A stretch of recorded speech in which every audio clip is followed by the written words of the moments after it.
to be here this morning and with you all, and particularly with Brindley family. There is one thing that I have learned in the last few years since the tragic events in Aldridge that evening is, first of all, the strength that we have as a community in Aldridge. And that was demonstrated in those first hours and those days and even today by your family and by James's friends and the much bigger and wider community. And I think we should all take heart from that and never forget that. But there's also something else, ladies and gentlemen, that struck me. And that was when I met Mark and Brindley in the summer, and we sat down and they told me about the work that they were seeking to do. I was struck by their tremendous bravery and their love of James, but also their determination that out of that tragic event, they wanted some good to come from that. And today, I think that's our chance to show you the support that we have for the work that you have done, and I know you will continue to do, and for the foundation that you have set up, and for this programme, The Full Circle. And when I stood at the back and I saw the quote there, I learned the importance of making your own choices, thinking positively and choosing your friends wisely. I think those are very, very wise words that we should all take home with us today.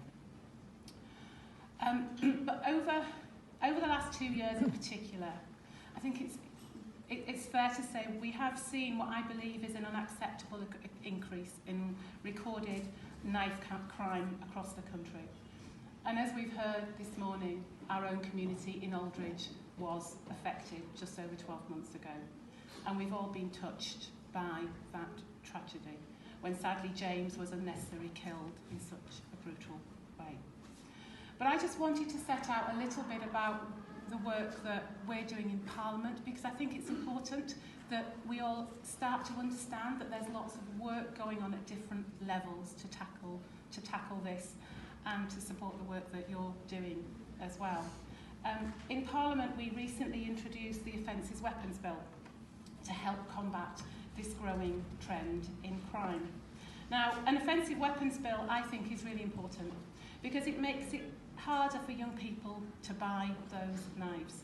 It will also ban the possession of weapons such as zombie knives and knuckle dusters, both in public and in private. And the Home Secretary has made it very clear that as part of the legislation, our police officers will be supported too, with measures to ensure that they have the powers to seize illegal weapons whenever they are found. This bill is also underpinned by a new serious violence strategy. A crucial part of this is about focusing on early intervention and prevention, which I believe links in with the work that you're doing. The government are investing £11 million in an early intervention youth fund, running a national campaign to tell young people about the risks of carrying knives, and taking action against online videos that glorify and encourage violence. But it's already against the law to sell knives to under 18-year-olds. Despite this, there remain some online sellers who persistently ignore the law. Surely we have to do all we can to stop this. So this will be stopped by ensuring that proper age checks are in place at the point of sale, and also legislation to stop the delivery of knives that can cause serious injury to being delivered to a home address.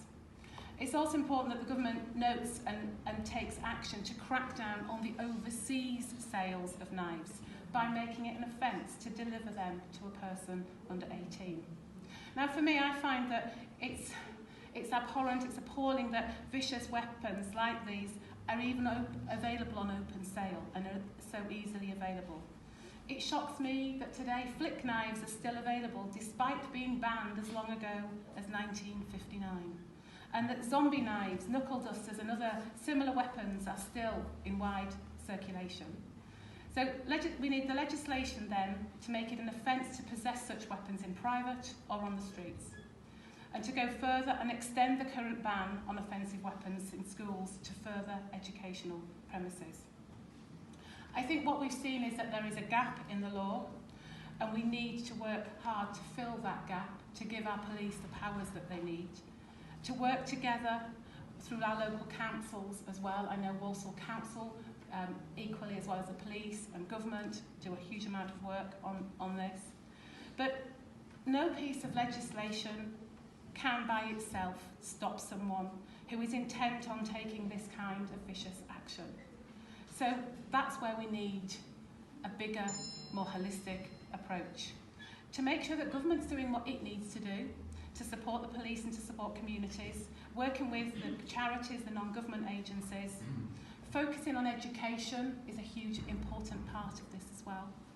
And that's why today, coming here to listen about the launch of the Full Circle programme, to hear of the work that you're doing, is to me a really powerful and important piece of work that we have to do as a country, as a society. I think you spoke about the broken society.